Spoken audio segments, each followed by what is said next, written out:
Comrade Lante Oriente, live on Facebook and YouTube. Like us, follow us, and be the first to know. This is the Comrade Show. The Comrade Show with Comrade Lante Oriente, live on Facebook and YouTube. Like us, follow us, and be the first to know. This the Comrade Show with Comrade Lante Oriente, live on Facebook and YouTube. Like us, follow us, and be the first to know.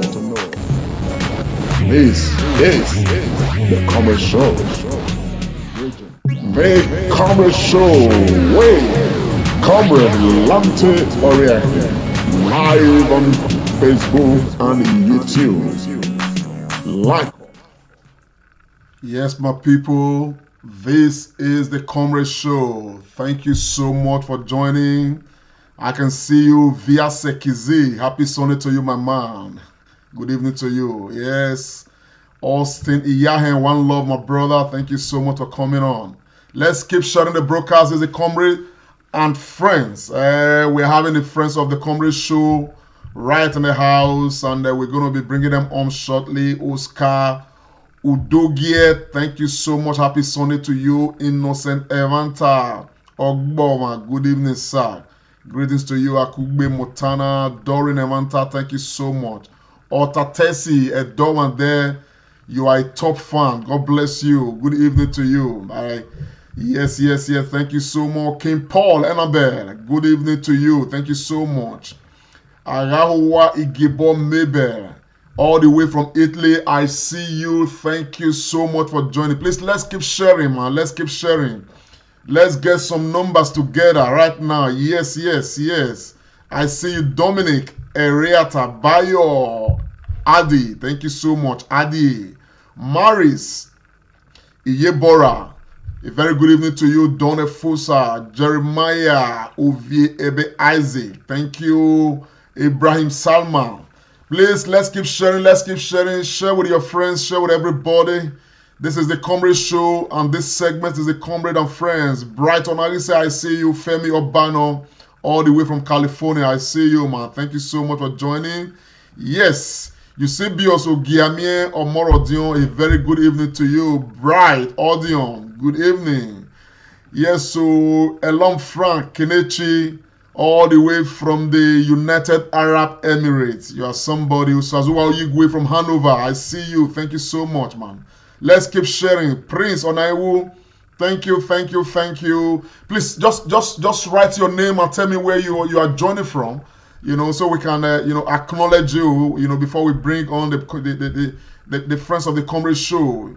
OGB Mike, I see you. Son Newton, thank you so much for joining. Princess Ebuwa, you are somebody, beautiful lady. Via Sekizi, I see you, my man. Yes, so police brutality must stop. Bad government must stop. ABS Love, Edok Bolo, thank you. God bless you, Uko. God bless Uko, all the way from Calabar. I'm glad we have some people from Nigeria. Thank you so much. I hope you are supporting the protest. Yes. Joseph Eshet, thank you so much. I hail you too, man. Prince Ken Usama, thank you so much. Uwa Obas from Venice, yeah. How you doing, my brother? Uwa Obas, all the way from Italy. Thank you so much. Let's keep sharing. Let's get some numbers together. We're going to be dwelling more on the ongoing protests. And I've got a team in place. Yes, Fred Okwemose all the way from Germany. God bless you. Uyigwe from Nigeria. Thank you so much. Julius Imadue from Glasgow. Yes, so my people from Spain. I see you, ABS Love. ¿Qué tal estás, amiga? Un saludo. Yes, so Rosemary Excel Tukumbo, thank you so much. Good evening, Prince Vic. Yes, so all the way from Benin City, I actually have Osasco Jude. Ewemade, yes, so greetings to you, beautiful lady. Uwesekabo. Yes, my man. Yes, I see you, Samson Omoegbe, all the way from Italy. Buongiorno. God bless you, Uko. Thank you so much. Police brutality must stop. We not get high. Roslyn Iradia, all the way from the United States. Greetings to you. Greetings to you. Please, let's keep sharing. Let's keep sharing. If you are joining me, share. That's the whole essence of the whole program, man. We need the whole world to see what we are doing out here. This is the Comrade Show. My name is Comrade Lamte Oriaki. It has not changed. Whenever it does, I'm going to let you know, be sure. Lara Edos, a very good evening to you. Thank you so much for joining. Odin Asenogwan, top fan. Odin Asenogwan, thank you so much. God bless you. Bright Onarise, Wahia Wesi, Ogbe Mike. Thank you so much. Thank you so much. And I see you, Don Efosa. I see you, Tunes of Evidence. Prince Vic, Jeremiah Ovie, Isaac, Evie Agbons from Norway. Yes, my man. I see you, Auntie Evie. God bless you. Nusaka Godwin. Thank you, Helene. Thank you. Audu Donatus. Yes, so Oteri. I see you, Oteri Bakadi Oteri. Mavo, you did hear me? I see you, man. Thank you for joining. Yes, Aaron Osato. God bless you. Odion Bright from Italy. I see you. Gabriel Mona David from Sweden. Tios and Evidence. Thank you so much. You guys are wonderful. Arawa Igebo Mabel Joy Obaide. Good evening to you. All the way from the United States. Pascal Oseaga. Ozabo Samedi Kelly from Italy. Thank you so much for joining, guys. Yes, so Aaron Osato. Bad government must stop in Nigeria. That's your word, my brother. I agree with you, and that's why we are here. Sean Newton, I'm very happy, my brother. Thank you so much. Thank you so much for your commendations. Thank you. Amanyawu Evans, all the way from Italy. I salute you. Nemota Olayemi, thank you so much to you. Yes, Adejorin, Adedokun, God bless you. Femi Fred. Organovo, thank you so much. Let's keep sharing.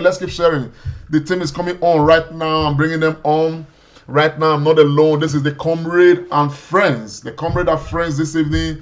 I have the regular guys with me. We're going to be looking at the protest. Don't forget, like I told you before, my name is Comrade Lamte Oriahi, and at this point in time, I want to bring on the team, and I call them the Musketeers. I have them on board. So, gentlemen and ladies, Nigerian people across the world, please join me and let's give a rousing welcome to my brother, my friend. I have Austin Iremiran and I have Dr. Dr. Osakmama Agbons. These wonderful people are really wonderful. Pharmacist Austin Iremiran, please say hello to Nigerian people across the world. My great Nigerian people, I greet you this evening. Thanks for joining us. Again, with your support, we're going to deepen democracy and support our folks back home. Thank you so much once again, my brothers and sisters. God bless you, man. I want to bring on quickly Dr. Tony Agbons. Say hello to our people, brother. Our people, the greatest Nigerian people, greatest Nigerian youths. I salute all of you now. What a time to be a Nigerian. Proudly Nigerian. Proudly Nigerian. I greet everybody, everywhere. I greet all of you now. Aluta continua. Victoria Asata. Thank you so much. Thank you so much. Well, first, thank you guys for always finding the time to be with us. We are here again. And there is no other topic we are going to deal with but Endsars protest. That's exactly what's happening right now. Dr. Agbons, where are we? Yeah. We did our day. Where are we? Yes. Yeah, it's been a very bubbly 1 week. First of all, let me send my heartfelt sympathies and condolences to families of Nigerians who have lost their dear ones as a result of the ongoing Endsars protests. The Almighty God comfort them. The supreme sacrifice they have paid will never be in vain. Also to those that have sustained injuries, I wish them quick recovery as well. Having said that, I want to again congratulate the mass of the Nigerian youth for taking the destiny of our country in their own hands. A strong message has been sent, is being sent, and it is not going to be business as usual anymore. The people now believe that power actually belongs to them. I'll stop there for now, comrade. Dr. Tony, Pharmacist Austin, how did we get here? And how can you assess where we are at this very minute? Thank you so much, my brother, Comrade Lampton. Before I proceed, let me join my brother, Dr. Tony Agbons, to say my heart goes out to all those who have tragically died in this ongoing process, and those who died before. My heart remains with their family. I will pray that God will comfort them at this very difficult moment for paying the ultimate price. And also to say bravo to our youths who have decided to take the decision to move our country forward right in their hand, which is the right thing to do. It's been long coming. I cannot congratulate you enough. I pray and hope that the Nigerian government will listen and will get out of this present situation. That said, comrade, the question was, how did we get here? It's been long coming. It's been many, many, many years of oppression, many, many years of bad government, many, many years of underdevelopment, many, many years of negligence, many, many, many years of lack of nationhood, many, many years of where we cannot be proud of where we come from, many, many years of poor, indecent, inhumane, man inhumanity to man in our country. And I think we've reached the crossroad, and the youth have decided to take this decision by their hands. Let me remind all of us, those people that were born when Nigeria started have outlived their usefulness. It is now our turn and the turn of our children. If we don't take it now, we might just be creating a bad precedent, and this bad government and man's inhumanity would continue. The protests are cut across everywhere. It's no longer admirals, even the educated, the uneducated, the artisans, the professors, everybody is yearning for change, and indeed change must come. I cannot congratulate them enough. The simple answer is bad government has led us to where we are, and we can't go back again. That is the simple story. Thank you very much, Austin. Dr.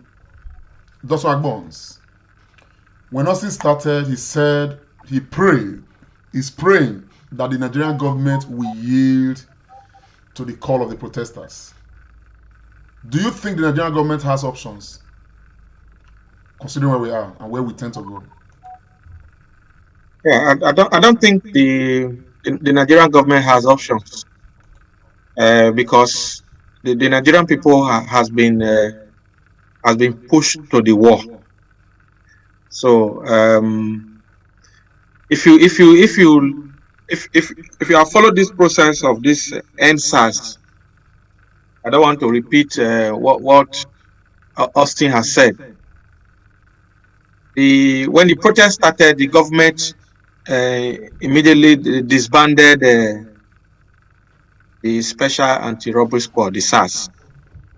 But we were surprised. Within 48 hours, they formed another one called SWAT.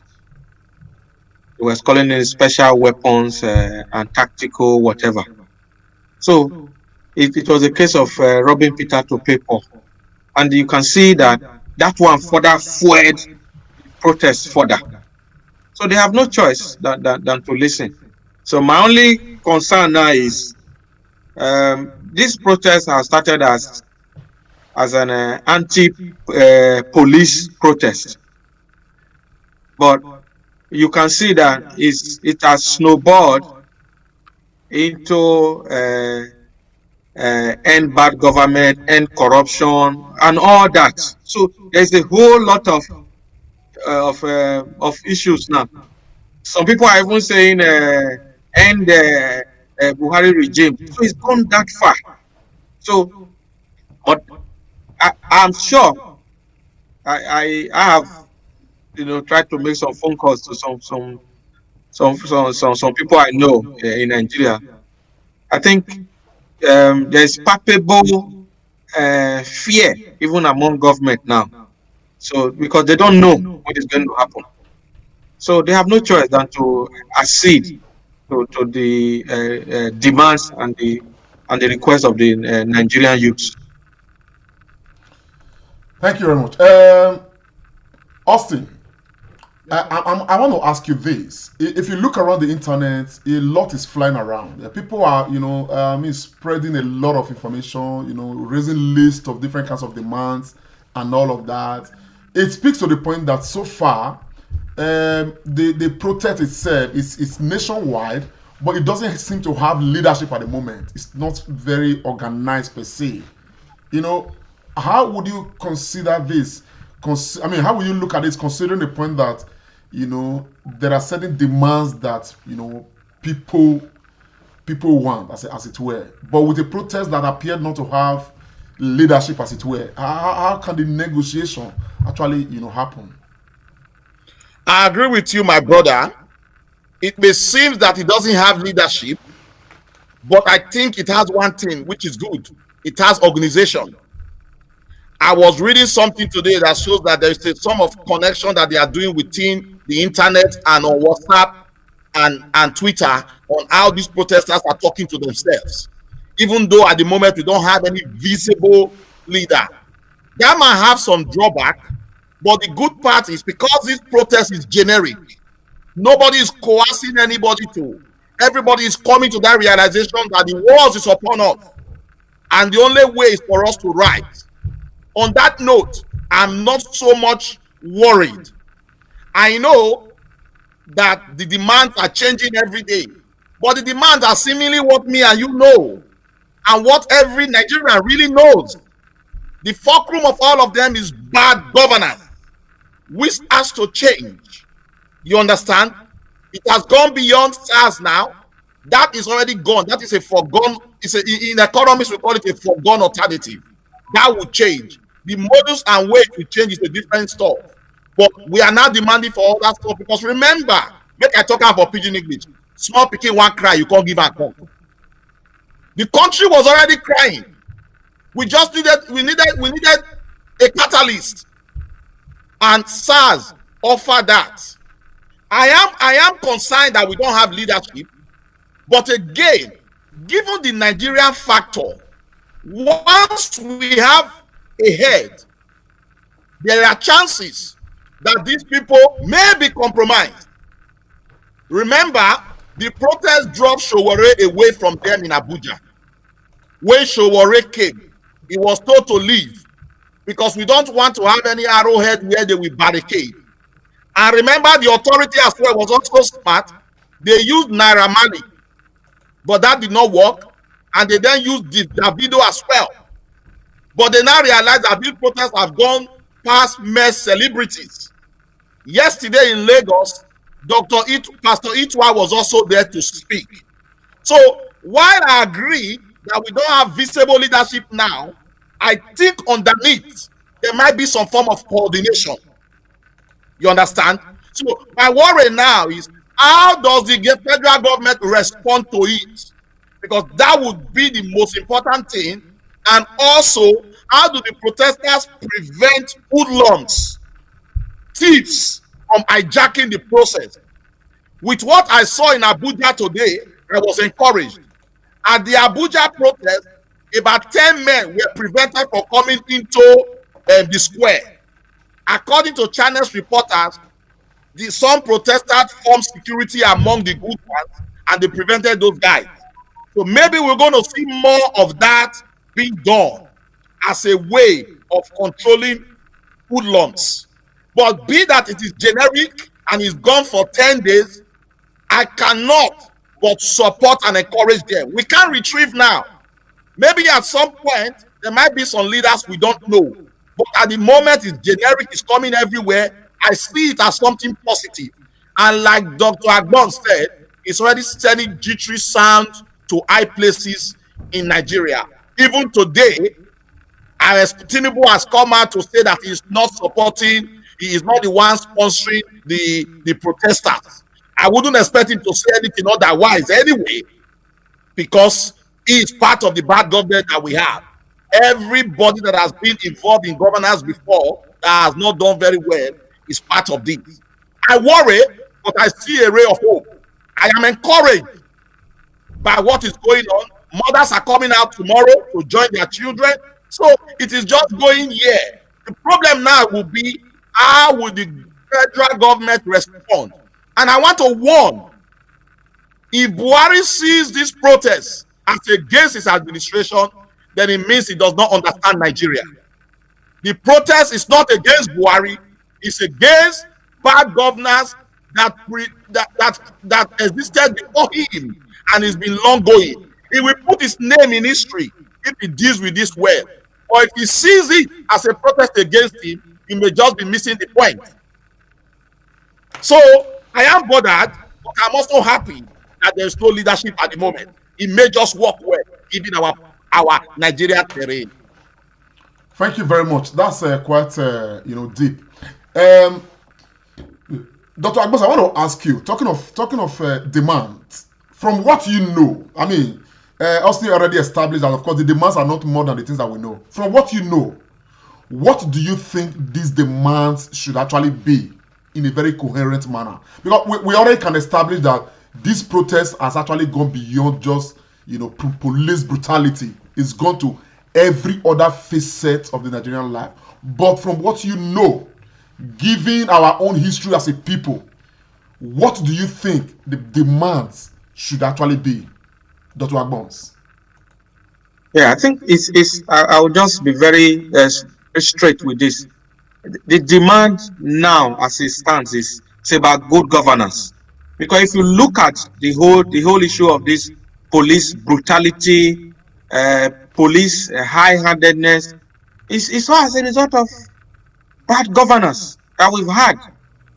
Yeah, a friend of mine who is very apologetic to the current government was saying, but Nigeria not just spoiled today now. Now today Nigeria spoiled. I said, look, governance is a continuum. In Latin, that is, you continue government from where the previous people stopped. So whether this government just came in 5 years ago, we don't care about that. So for me, like pharmacist Remiran said just now, I will expect the Nigerian government now to leverage on this protest to write even their name in history. So the response of the federal government to this protest is going to determine the next line of action that the Nigerian youth is going to take. I must tell you that with the support coming from everywhere, I was monitoring social media this afternoon, and I can tell you authoritatively that tomorrow, the Christian body in Nigeria, they are having a program at the National Ecumenical Center in Abuja. So I was listening to Dr. Paul Eneche today, and he was saying that. So there's a lot going on. So suddenly, the Nigerian people, through this Endsarsnow protest, have not realized that yes, we can actually take our destiny in our own hands. So I just see something positive coming out of all this. Very well. Pharmacist Austin Iremiran. Some people are already using this protest to talk about restructuring Nigeria. Do you think this is an objective demand? Restructuring. I very much think it is an objective demand, because restructuring means different things to different people. So finally, that will be the last point we are going to go to, because remember, some people are calling for a change of constitution, which is rightly so, because if we want to move to another level, we need to change our level of agreement, which is our constitution. So Restructuring at some point will come to be. We definitely come to be. It depends on the modus of restructuring that we are thinking about. Because one, people are feeling and thinking that you live in a country, you are suffering, you have nothing, and somebody on the other side is getting everything. That is not a country. It needs some form of restructuring. Myself and yourself went to school in Benin. It takes a long time from somebody in Benin might do about 1 or 2 or 3 jam to get into university, and somebody from the north will have a low score and on first attempt is admitted. We were talking off camera just now of a professor who was talking about a friend that deal on cars, and he said from Lagos to Lokoja is 42 checkpoints of police and custom, and in that same country from Lokoja up north there is no checkpoint. So we are living in 2 different worlds. And again, remember, the northerners, most of the majority of the northerners don't even know what things are. They are even more marginalized. So in some sense, this demonstration and protest is actually speaking for the entirety of our entire country. So if we must move forward, there must be some form of agreement. The current system of government doesn't seem to be working, and it's glaring in our eye. Maybe we have to go back to the regional system, or we operate through federalism as is operated in the United States. We cannot desire to follow one system and take only the good part that favors us and throw away the other one. How this is going to come about, I don't know. But I think the clamor for constitutional change is going to end up with restructuring if we choose to remain as one country. So that is absolutely hard. It may not be immediate, but it's going to be the long-term agenda, I believe, of this protest. If we choose to remain as one country, Dr. Agbons, if we choose to remain as one country, how does this sound within the context of what we are looking at right now? Yeah, this is the new music. It is one aspect of national life that successive government in Nigeria has been running away from. You know, they say, our people say, every day for the thief, but one day for the owner. So that rainy day is definitely upon us. There is an urgent need for Nigeria to be restructured. I have always said it, and people used to fight me. I said, even if under our current federal unitary style system we are running in Nigeria, even if we have 25 presidents, nothing is going to change. So we like Austin said, my brother Austin said, it's either we operate a proper federal system where the federating unit, everybody moves on his own and does his own thing, or there's going to be a breakup of Nigeria. And people should realize. Sorry, without trying to cut you short, yes. Can you? I mean, for the benefit of our viewers across the world, yes. Can you break it down for us? What is the proper federal system of government? We need to have this understanding. Even some of the protesters out there, they are protesting because we are protesting. There are a lot of people who don't actually know, they don't actually know holistically when we are gathering. So for some people, it looks like we are having a carnival. We are having and all of that. So, but we need to start having, some sort of collective understanding of why we are gathered. I mean, could you just break down, what is the real, practical federalism to our Nigerian people, so that we know what we have and know what we should be having? Yeah, thank you, Comrade. I'm going to give 2 examples, and I will explain a little bit. You see, like the United States of America, they have 50 states. Then they have that federal territory where they have the capital, Washington, D.C. So Nigeria, even Canada also practice the same federal system. In a proper federal system, the component parts of the country, they run their own economy, they run their own government, and then they make returns to the federal center.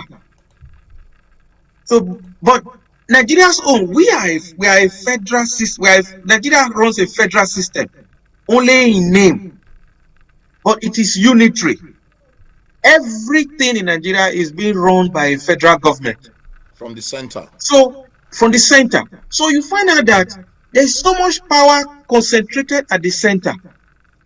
In our constitution, we have a list called the exclusive list. Things like power, railway, aviation, agriculture, education. It's the federal government that will be running those things. It can never work. And all this kind of system is what gives room for corruption, over bloated system.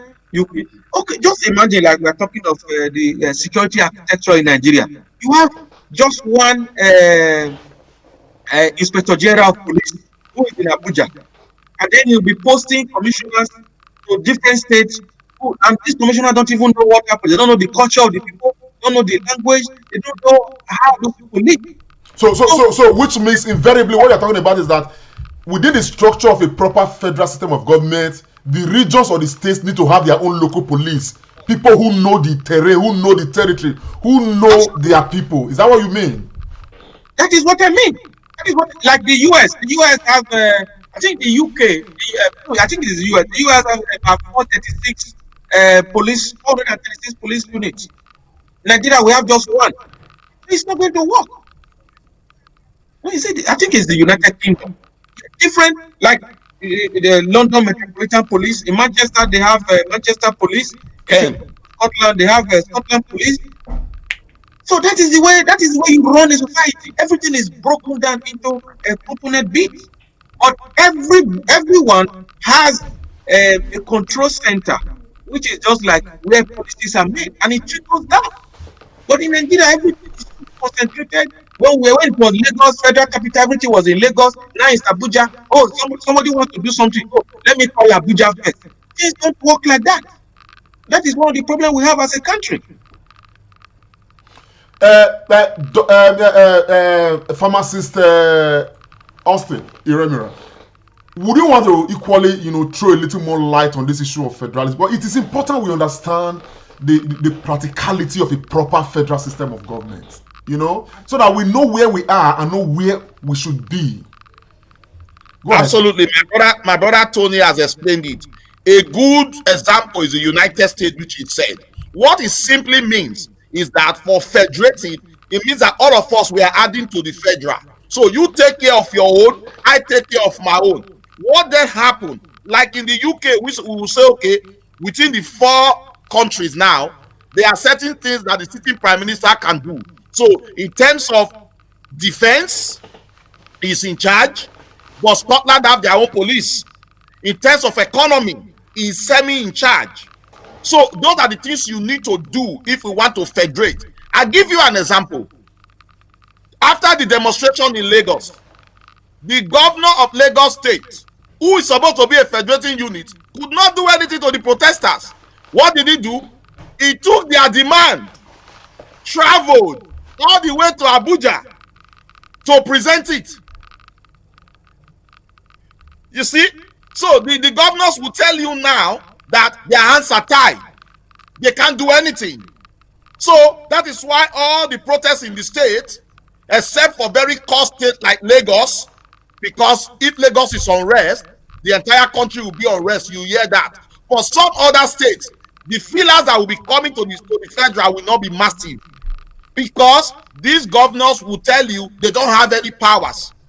But if it were to be that employment, issue of contracts, certain things are localized within Lagos where you don't need to go to Abuja, the governor can then make a decision tallying with the federal government approval. So that is our biggest problem. That is why you see that in terms of security now, we are trying to have a Moteku to cover the West. The North is trying to have one, and I think the East are also negotiating for one. And like Tony said, the president. Excuse me, and practically, the federal government is saying that even the Amoteco arrangement is illegal because the Constitution of Nigeria does not provide for it. That they are saying that. That is why I'm saying that. The end of it all, that Constitution, we have to change. That is part of the restructuring. I'll give you an example. The present commissioner for police, Edo State, he doesn't know Edo State like me and you. Kokumo doesn't know Edo State.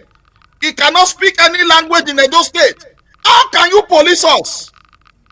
Police is by consent, is by investigation. When you don't know, or even in America, in some areas where they have sheriff, they elect a sheriff who knows everybody in the town. That is it. You understand what I'm saying now? So they know what everybody is and all of that. Anyway, go ahead, sir. I'm just our arrangement, my comrade brother and fellow Nigerians, is seriously skewed. I love everybody in our country. I want our country to move forward, but it has to move forward with some degree of arrangement. And remember, you asked Tony, what do we need to do going forward? When are we going to have value and respect for human life?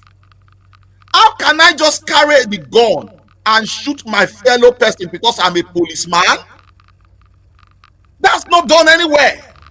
So apart from the bad government which has trickled down, we now have hatred for each other and lack of rule of law. And another thing, like you were asking, what should the protesters demand? When are we going to have accountability?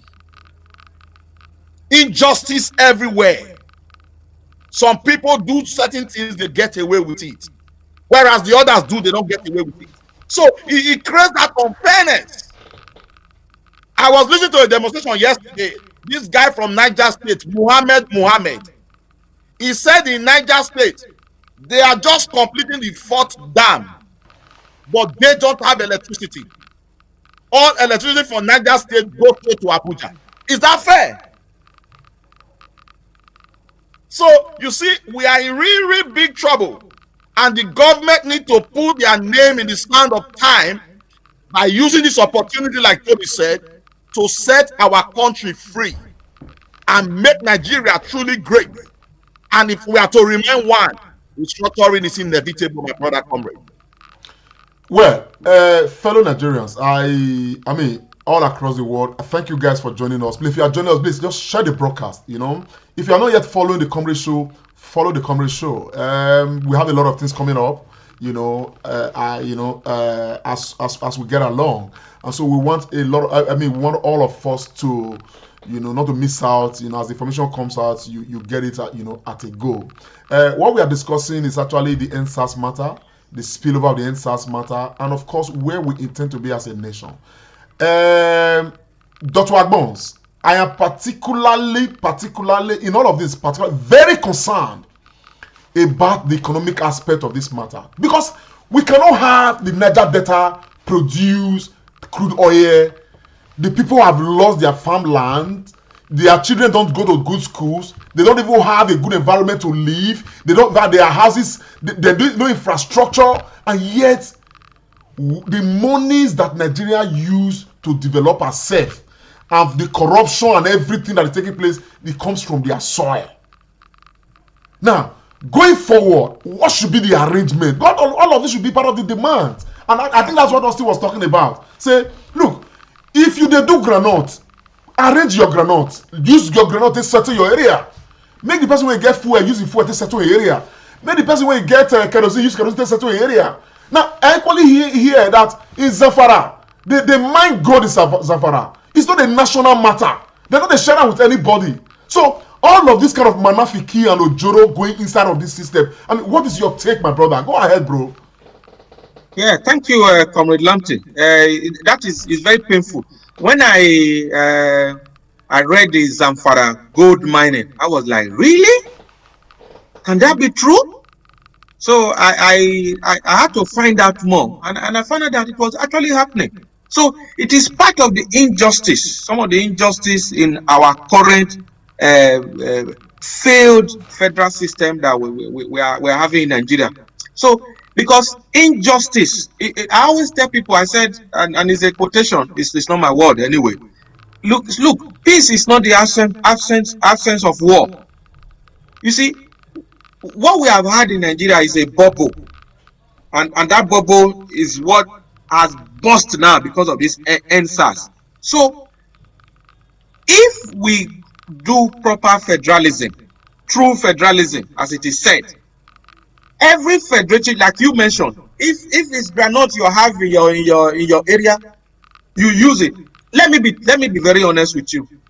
This system we have been operating in Nigeria has brought laziness to our country. It has killed creativity. It has destroyed innovation. Because Nigeria is one of the few countries in the world that has a monolithic economy. Everybody is just waiting for the sale of crude oil. So anytime crude oil just drop like this, we all start panicking. When we want to do budget, we'll start projecting. How much will crude oil be? Oh, it will be 48, it will be But is 65. that not all So, part of the so, problem? This so that whole, is why I already that see is why some we comments need that on is why we need Facebook to with our that's people yeah, saying that's why Monkey we they need to work Bambolo. restructure. Even if crude oil Bamboo becomes they stop. zero, can't we Yes. just practice the true federalism we they talk about now? The economic aspect of it very important. Yeah, we cannot, because those who are benefiting from this current system, they will not want it to change. But that is the whole essence of this protest. Because look, oppressors, they don't give up easily. So with this kind of protest now, we have to force their hand. Because a lot of the elite in Nigeria, especially the political class, the top people in the military, they are benefiting from this current system. So they are cheating the system. So if we practice proper federalism, most of these things will stop, and then the country will run properly. Look, we can go talk of 2023 APC, PDP, this or that. If we don't change this current system we are practicing, nothing is going to change in Nigeria, because we can't be doing the same thing and expect a Dr. different Agbos, result. let me take this caller. Hello, good evening. Where are you calling from? What's your name, sir? Hello. Okay, let me just quickly establish before you continue, sir. Let me quickly establish before our people, Nigerians across the world. If you are tuning to the Comrade show at this time, the number is displayed. We are opening this conversation so that other people can make contributions, and so we'll be taking calls. That's why we display the number. So if you know you have something to say to add to the discourse, okay, we want to make it as interactive as that, so that everybody can actually make contributions. Please do not call WhatsApp. Don't if you call through WhatsApp, we are not going to take it. Call directly, because WhatsApp calls they become very funny, and we don't get to the bottom of people's contributions and all of that. So Dr. Agbon, sorry, go ahead, sir. Yeah, so as I was saying, today I was listening to an interview on Arise News. Okay, the phone call coming in. Yeah, hello. Hello. My brother, hello. Good evening, sir. Thompson calling coming from Colchester, here in UK.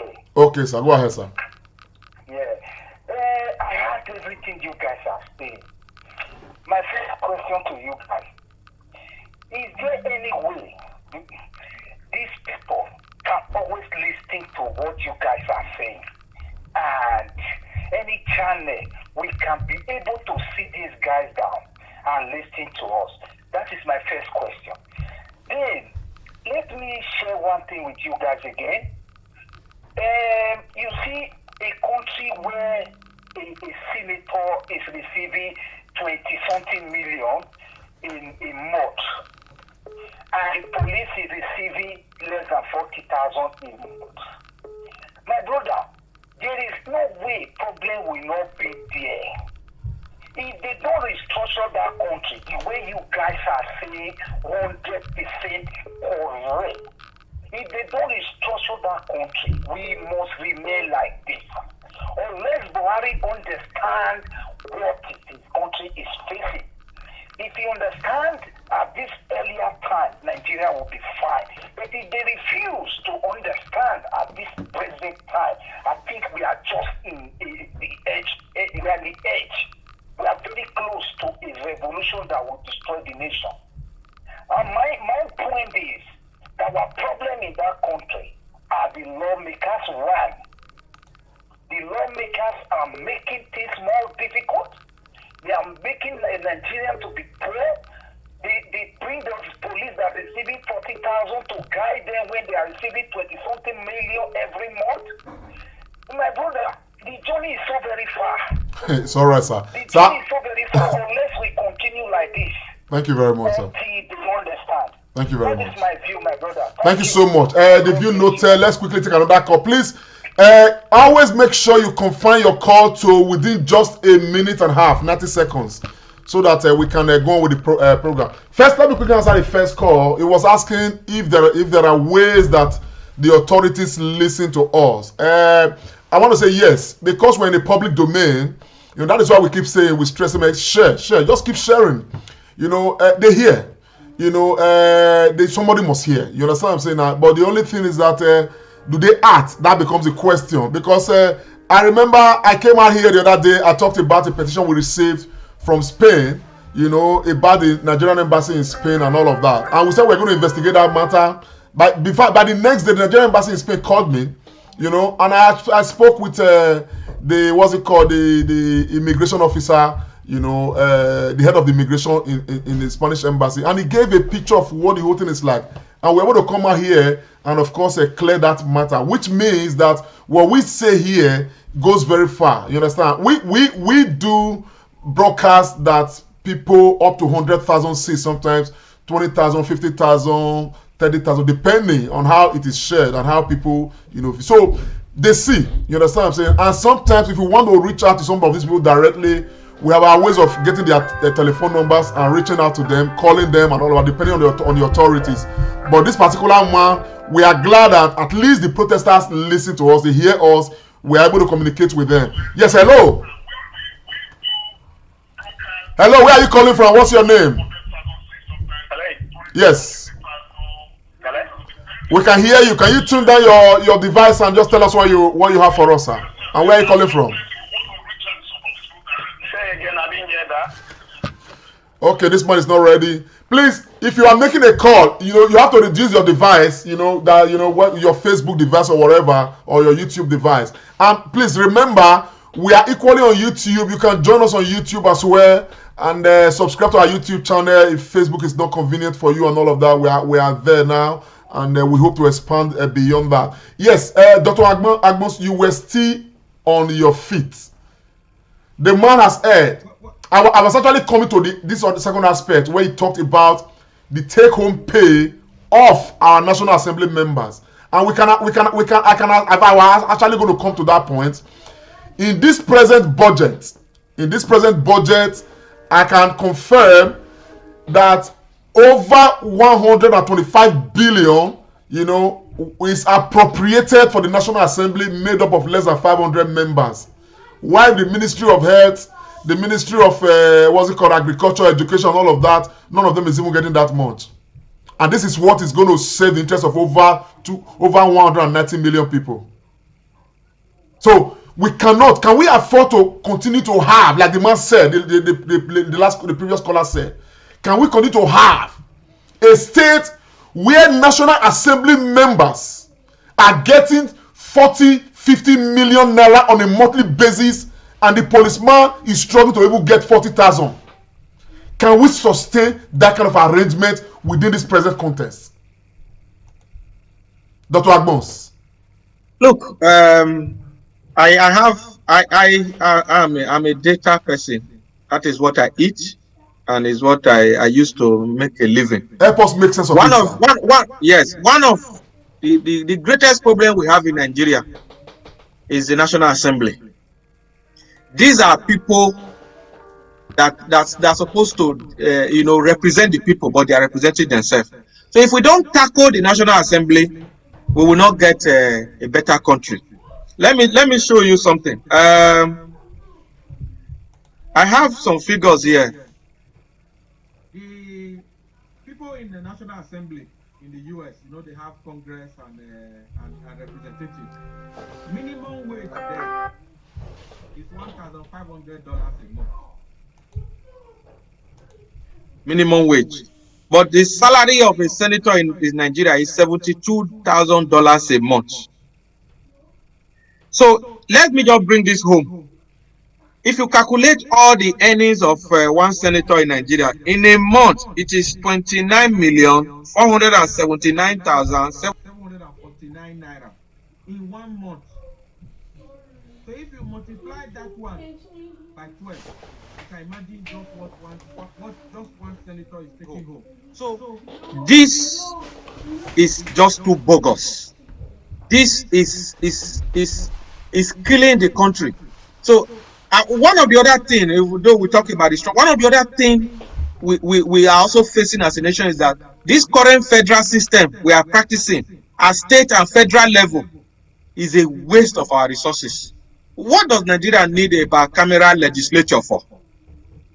I don't think we need a Senate made up of 90 senators and then House of Representatives made up of over 300 and almost 330 reps. Dr. Agbons, look, don't make this matter look small. You just mentioned the fee. That's the salary.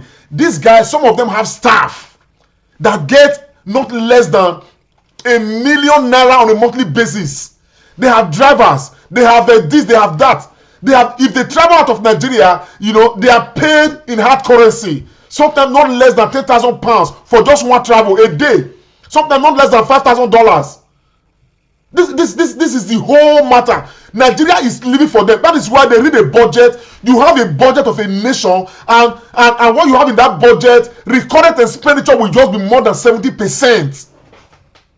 More than 70%.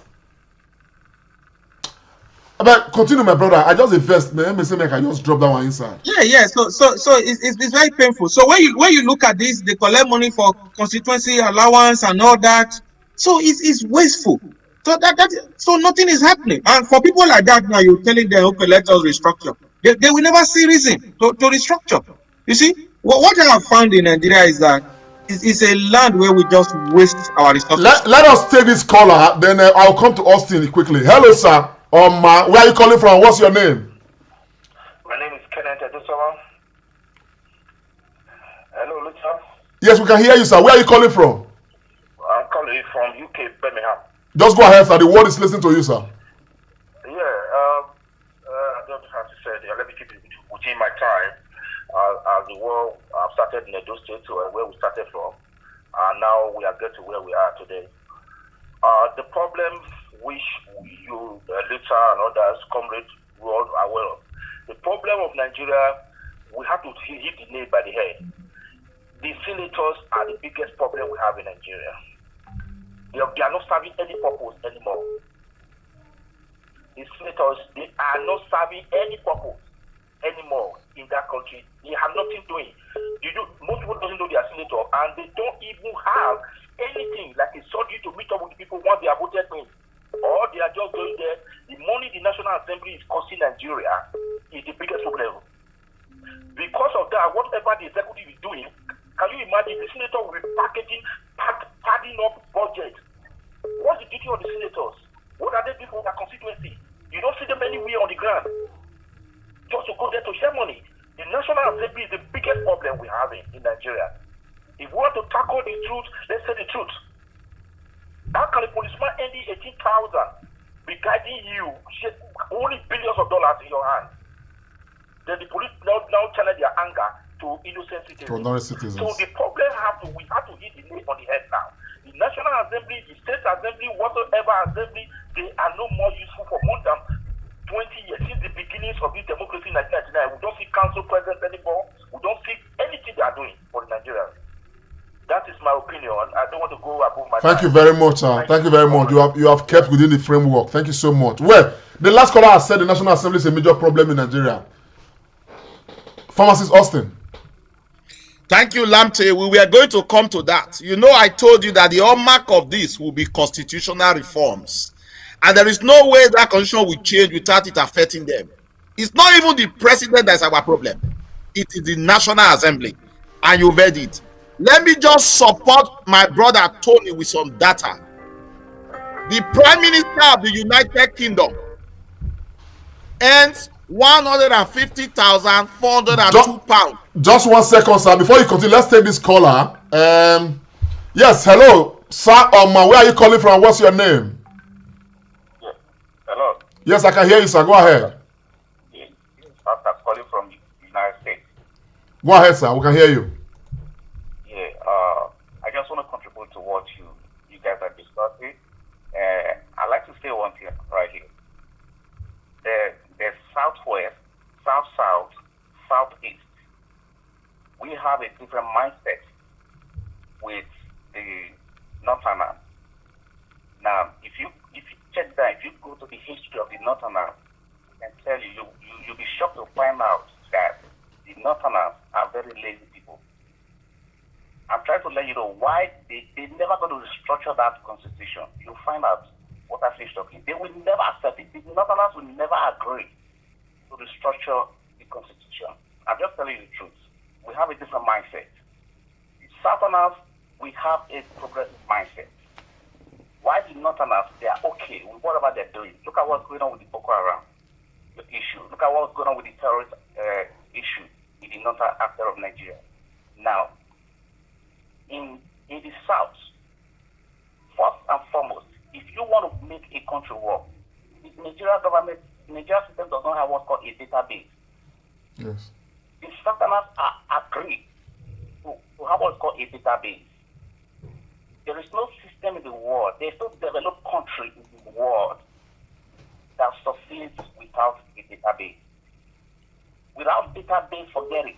No matter what you're doing, these senators are earning money because there is no database.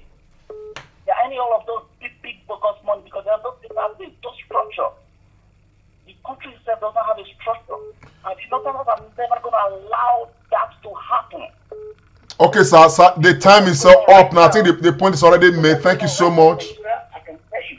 Thank you, sir. The point is made. Let's take another caller, sir. Thanks for calling. Yes, hello. Where are you calling from? Hello, where are you calling from? What's your name?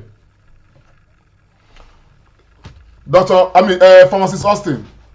This man is talking about data, but you were on a point earlier. But we'll come to this data. Go ahead, sir. Just to support the last man, I think by the time we push and the protest continues, the North will have no choice but to accept our appeal to them, and that will happen. So, like I was saying, the Prime Minister of the United Kingdom earned £150,000, 150,402 pounds a year. Just 1 second, sir. This man has been trying to call through WhatsApp. Hello, talk to me. How are you, sir? Where are you calling from? Hello, good evening. Good evening, sir. Where are you calling from? What's your name? My name is Osea Lucky. I'm calling from Italy. Go ahead, sir. I'm calling from Italy. My name is Osea Lucky. I said go ahead, sir. Okay, sir. You see, I've been listening to the panelists. My take or my problem with Nigerians is that everyone in government today, sir, was a critic yesterday. That's a good point. I can count numbers of the people occupying important positions in Nigeria today, and tomorrow they were critics. They were sitting on the chair we were sitting at now, criticizing the government of the day. But today, these guys are a government, and they are doing worse than the government or the people they were criticizing yesterday. That's a good point. So I don't even know that. How are we so sure that we that are criticizing these guys now, if we find ourselves in position tomorrow, that if we don't do worse than what these guys are doing now? You see, the problem is Nigeria is so compounded, and I think that if we are talking of reform or restructure or whatever, the reform get to start with ourselves, because I think every Nigerian have a problem. These guys in government today, they were talking yesterday the way we are talking now, but today they are in government and they are performing woefully more than the guys they were criticizing yesterday. So I really cannot pinpoint where the problem of Nigeria is, because it seems that nobody but is to be honest enough to pilot the affairs of that country to a positive landing. Thank you very much. Nigeria is a country, unfortunately, thank you very much, sir. The point is well made. Thank you so much. So, Austin, you are on. The man has made a very good point, but go ahead, sir. Yeah, I just want to quickly reply the man. Everybody has the tendency to be good and also to be bad. The problem we have is where you don't have a control, people will do otherwise. So Nigeria problem is just lack of control because there is no penalty for wrongdoing. So I'll go back. I was saying that the Prime Minister earned about just a little over £150,000 a year. The MP, equivalent to our senators, earn £81,932 a year. If you equate that to Nigeria current money, it means that the Prime Minister gets about 77 million naira a year. When you divide it, it comes to over 6.4 million a month. The MPs, they get an equivalent of 41 million a year. When you divide that, it's coming to about 3 million a month. Now, juxtapose it with what the senator earned. The right figure is 36 million naira monthly. 36 million naira monthly. And that is equivalent to 432 million a year. Can you watch that? 36 million naira a month, 432 million a year. My brother, they are neither Cristiano Ronaldo nor Messi. They are not superstar footballers. And let me my brother, go ahead, Jared. Let me shock you. This is basic salary. We are not talking of contract and other stuff. So, Lante, if you are the one earning this money, will you allow any person to push you away? The answer is no. So we have to radically fight them. You see where our problem is coming from. Let me just shock you. Only this weekend, former Senator Dino Melaye just bought a brand new Bentley worth $10,000. Senator Dino Melaye has been out of job for about 3 or 4 months. He was a senator, he was a member of House of Rep twice, and senator for just 1/4 term. So he just bought a Bentley? Yes, since he left university, he has not worked. So our government has made us lazy, like Tony said. How can I earn that amount of money and I want to let it go free? Lante, if you go to the restaurant, either in Nigeria or UK, you don't just sit down and the woman will give you a bar or give you rice. You have to tell them what you want. Please, let's take this caller, Tony. Hello, I'm Austin. Yeah, hello. Yes, I greet you, sir. Where are you calling from? What's your name, sir? I'm calling from UK, precisely London, and I'm in Croydon. Go ahead, sir. Yes, Comrade, I've been a follower with the Comrade show during the election of Baseki, and I've been following deeply, and I'm involved in sharing most of the coverage. Thank you so much. My take in this present matter is that when it happened in northern Africa, the Western world queued in viewing the rally going on around Egypt and the rest of them, Tunisia, when their own happened. How many of these Western countries have queued in Nigeria? Today is the 12th day of this Nigerian youth rally. How many Western world has actually queued in to see the plight of Nigerian youth? Their government have, remained adamant to good governance. The reason why they were first elected in the first instance. So the problem we have facing in Nigeria precisely is not only in Nigerians, it's also the Western world who are benefiting from the inept leadership from Nigerian leaders, because they are benefiting directly or indirectly from it. And that is why the worst case scenario is going on in Nigeria, which they don't want to report in their media. Thank you very much. Very well noted. I spoke about this yesterday, but we shall get there. We are still discussing. Thank you so much. Go ahead, Oga Tony. Thanks for calling, bro. I appreciate you and your support. May God bless you, sir.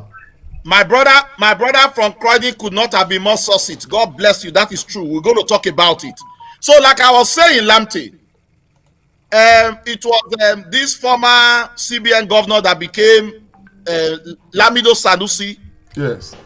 that broke down this. I want to break it for you now. He then said that if our government is serious, if you have the salary of the senator, for example, in a month, you will employ 200 Nigerians as teachers with a basic salary of 90,000 naira. And if you, that's for one senator, assuming we decide to give them only 18 million. Please, let me just take this caller who has been calling since on WhatsApp. I be say WhatsApp not accepted. Hello, sir. Where are you calling from? And what's your name, sir? Hello, sir. From Kuwait. Okay, let's hear you, sir. What do you have to say? Yeah, my brother, I am the type that believe that if you want to solve a problem, you look for the root cause of the problem. Very well. In my opinion, I think the problem of Nigeria is from selfish interest. Selfish interest in the sense that a section of the country took the country as their own property. This is the reason why there is lack of trust between the north and the south. And if I mention this north, I want to narrow it down to the Fulanis. If you look at the north, the local government, the chairmen, the councillors, the governors, the emirs are all Fulanis. And these are the leaders of the north, if I refer to the north. Yeah. They made this constitution and gave more local government to north. They made this constitution and gave more National Assembly, more Senate to the north. This is why there is nothing anybody from the south can do that our neighbors can outnumber the north in terms of changing the constitution. They did this constitution for themselves, and this is why they hold it strongly. Any idea, any recommendation to make any change on this constitution, they strongly resist it to the core. So this is the reason why we have police from north. This is the reason why we have military from north and every other position from north. And what are they working? They have a roadmap that this constitution set out for them. This roadmap is what had every other thing. Why a Anambra man cannot be a police IG, a police commissioner in Anambra, because they want a northerner to be there so that he can tell them what is going on in Anambra. Is the IG in Anambra working in line with the roadmap that will give the north, the Fulanis, the upper hand in Nigeria? These people have a roadmap. We need, if we can remember Amadou Bello. Okay, sir. I think the time is up now. The time is up now, sir. You've made a point. It's a very good point you've made, and we like that point. The man has said, and this has to do with trust. There's so much trust issue with us in Nigeria. So much trust issue. Dr. Agbons. Yes. Can we say that the issue of discussing whether to be together or to succeed is off the table? Is it sacrilegious to talk about our own union as a nation? It is not sacrilegious, and it's something we need to discuss. And the earlier we discuss it, the better for us as a nation. There's a lot of agitation in the southwest, in the southeast, middle belt, even in the south, in the midwest, former Bende, where some of us come from. So it is not sacrilegious. I think we are getting to that time now where we all need to sit on the table and decide how our nation will go forward. If it's for everyone to go separate ways, or if it's for us to be together, what are the terms of us being together? Because to be honest, the way we are as a nation now, I will keep repeating that nothing is going to change. It's going to be motion without movement, motion without movement, budget after budget, budget after budget, nothing is going to change. This current system, we need to change it. Okay. Pharmacist Austin, this one is to you. Is it sacrilegious to talk about our social contract as a nation, to discuss it, to know whether we really want to be together? Because this trust is too much. We don't trust each other. The last caller just called now, and what he said is reflective of the situation. Now, the Southerners don't trust the Northerners, and the Northerners don't trust the Southerners. So there's so much distrust, and yet we are one people. Don't you think we really need to talk about our social contract as a people? The answer to your question is that to talk about it and to suggest that our country should be divided is not in any way, shape, or form sacrilegious. It has to be discussed. We have come to that point in our life where we have to demand for what we want, when it's seriously glaring and even to the blind that everyone is suffering in our country, that there is total inequality in our country, that you cannot say you come from Edo State and you get a job in the north. You will not say you are from the north and you get a job in the south. It is absolutely necessary that we come to the table to talk.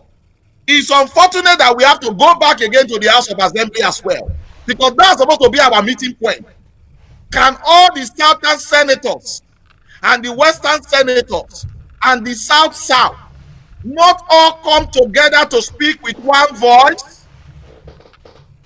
That has to come to, we have to come to that situation where they have to speak with one voice and force the hands of the Northerners to accept what we want. And if they don't, the only simple thing is for everybody to walk away in self-accord, so that we can maintain status quo and we'll be happy. Southerners are outraged, rightly so, because we are the ones suffering. Let me give you an example. In 2000, when I left university, I went to serve in Delta State. My roommate was a pharmacist from Katsina State. He finished from ABU. Once I finished the youth service, I was going back to Benin City to go and struggle to be a pharmacist 1, which will be in grade level 7 or grade level 8. That gentleman, I want to keep his name quiet, was going back to Katsina State to resume as director of pharmaceutical services. That is grade level 14, 15. In a country where we both studied pharmacy together, why was an opportunity not given for me to apply for that job? And I can take it further to tell you that that gentleman went to APU with all his school fees. Follow us and be the first to know. This is the Comrade Show. And he got a job. And here I am from Edo State. I haven't gone through difficulty with 3 or 4 attempts of JAM and many things I did. I still fell under that. And my fellow citizen was going to take up a directorship job. Will you say that that is fair? In an egalitarian society, will that position not be offered for all of us to apply, and who is best gets it? So really, comrade, we are not the state. If we must exist as a country, your rights must be respected. Mine will be respected. And where we cannot get that, we are heading for anarchy. We are the principle. Once you are pushed to the wall, you have no other option. We either make or break. And I just want to beg the protesters, as stated in the United Nations Accord, even though the world doesn't acknowledge us now, if you sustain a protest for more than 30 days, United Nations has the right to come in.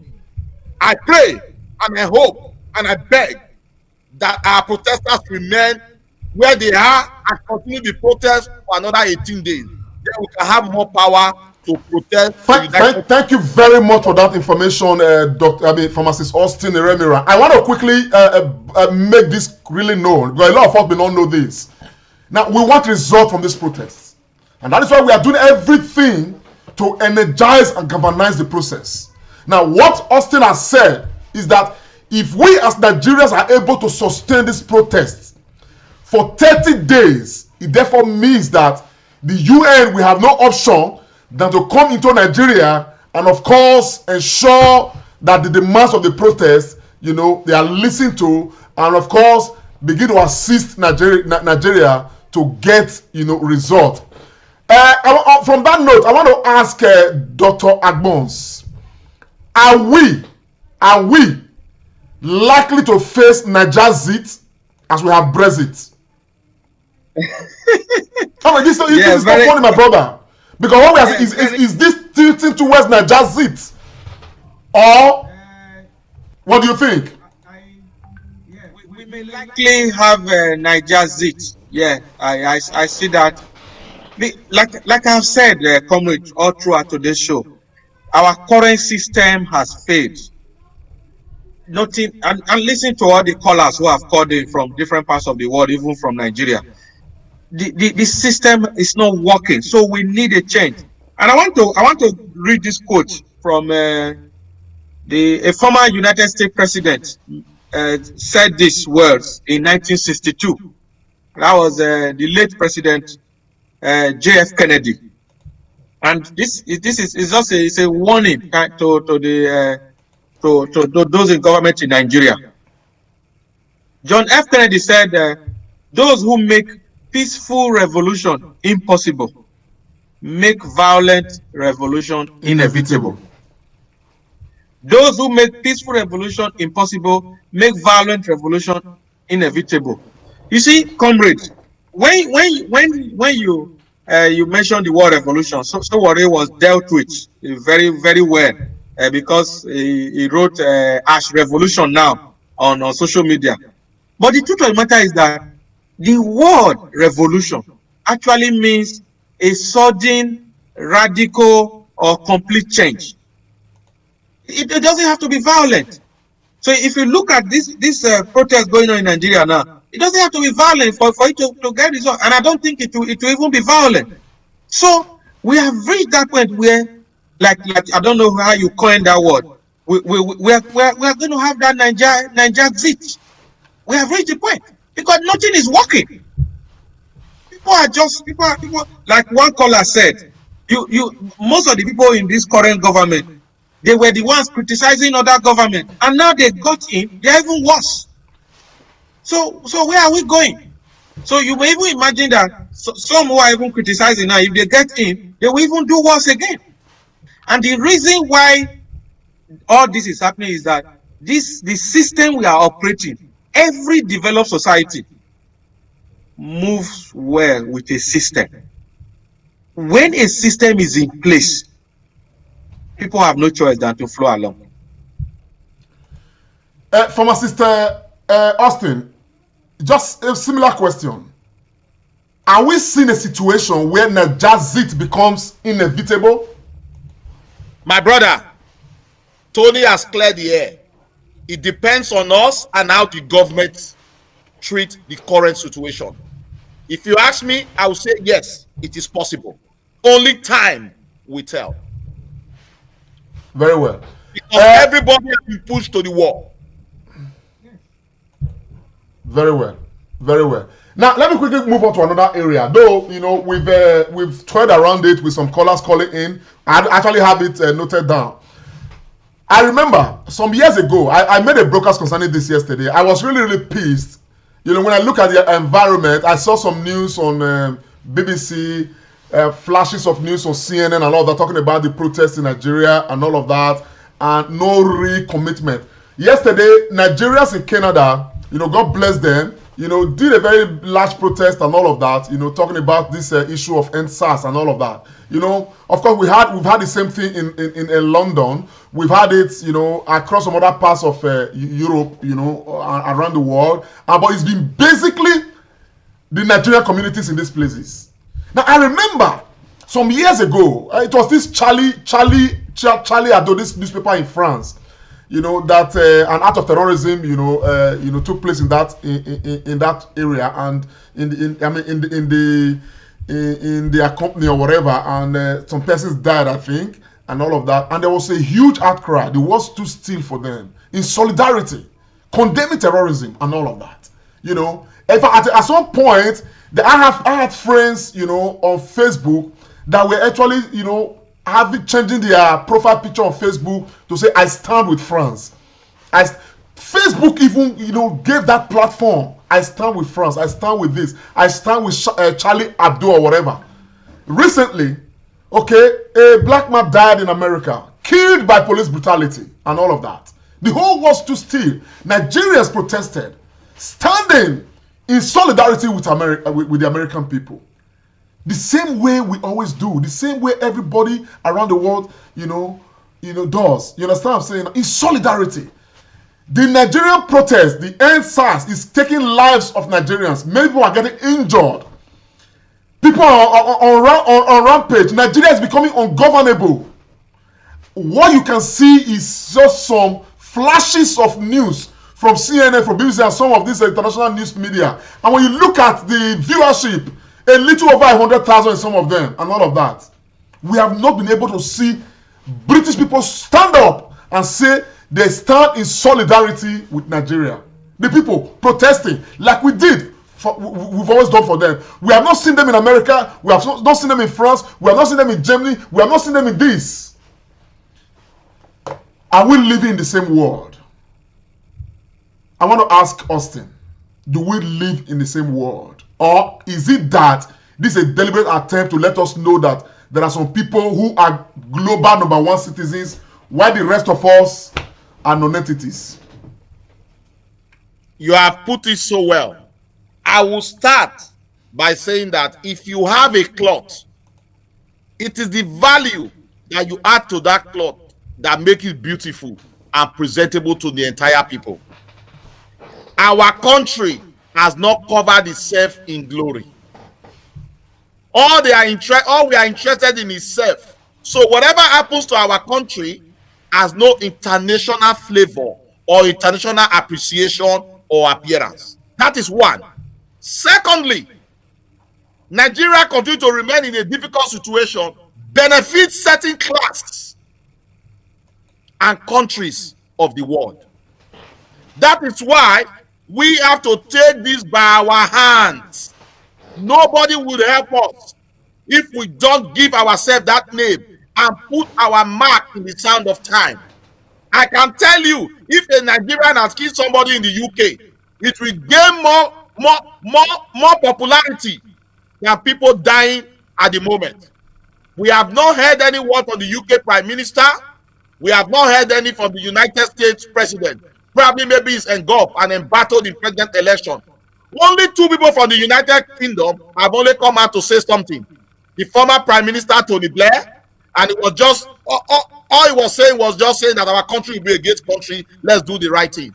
And former Prime Minister David Cameron came out to say that if the amount of money stolen from Nigeria in the last 30 years was stolen from the UK will cease to exist. But they've not backed anything. They've not put any action there. Germany have not spoken. But what I will say, comrade, like I told you, if you go to the restaurant and you want to eat, you have to ask the waiter, you have to demand your food. We are Nigerians, we have to take this we have to take the bull by the horn. Whatever we can do to support our Nigerians there protesting, we have to do that. And we Nigerians, we are also gullible. You mentioned many of your friends and all of us who were the first to put Abdul Charlie on our Facebook. Now, we ourselves, we haven't even put it on our Facebook. I'm also guilty of that. So you have to paint yourself in glory for people to see you. They don't want us to progress, but we have to stand. That is why it's unfortunate that we are the ones killing ourselves. It's sad. We don't have a name. They don't want to recognize us. And I admonish the international community to come out and support. Maybe we in diaspora, we have to organize more protests to the embassies, probably march to Downing Street to cause them to take action. But I think it is in our hands. And largely due to what we are doing and what many people are doing in their different countries. If we don't ring the bell, nobody will ring the bell for us. They don't care about us. Our downfall somewhat is their progress. Thank you very much for that. Thank you very much. I want to ask Dr. Agbons this. A few months ago or so, I cannot be precise with the exact time. There's this human being called Hush Puppy. You know, it's just an example, you know, but each time, I mean, it was somebody who is a swindler, like I made to understand, living in Dubai. A documentary came out that he's been arrested by the police in Dubai, taken over by the FBI. They made so much noise about it. Prior to that time, there was a documentary made by, is it ABC News, some time ago, talking about swindlers in Nigeria, trying to paint Nigerian youth as swindlers, as 419ers in our own context and all of that. Meanwhile, we have our political leaders starting our money away in foreign accounts in the US, in the UK, in Germany, in Switzerland, all over. They never ever expose them. They never ever tell them that you guys should stop the corruption you are carrying out in Africa, in Nigeria, and all around Africa. But when they see small Nigerians, you know, who just, you know, who are misguided, you know, young people, you understand what I'm saying now? They make it look like all Nigerians are this or that. But the big people who are really stealing our destinies, the politicians, the people who have no business address apart from politics, they come to their city banks. They have the biggest shares in their city banks. They go to their GM. They have the biggest shares in their GM. They go to their whatever all across. They don't talk about these people. Are these not multiple standards? What do you say to that, Dr. Agbons? Yeah, thank you, Lamte, and for this very good question. And I must thank you, my brother Austin, for your very excellent analysis of what the rest of the world has done. Yesterday, I was so I think I even sent you some messages as well. I was so upset with the world, and I even put on my church group. You know, I said the world has failed Nigeria because a protest is going on for over 1 week, and no pimp from world leaders, the G8, the EU, the whatever, UN, whatever you call them. Nobody talk. Yeah, Nigeria, we no matter how they may paint us. Every country have got its own bad eggs, but it's always funny that if a Nigerian, just one Nigerian, does something wrong, the way the news will carry it. Now, the hush puppy you talk about, we saw the news being blown everywhere. I didn't know Hush Puppy because I'm not so much into Instagram and all that. I didn't know him, but but when that thing happened in Dubai, even some of my colleagues at workplace, they were like, "Oh, who is Hush Puppy?" I was like, I don't know who Hush Puppy is."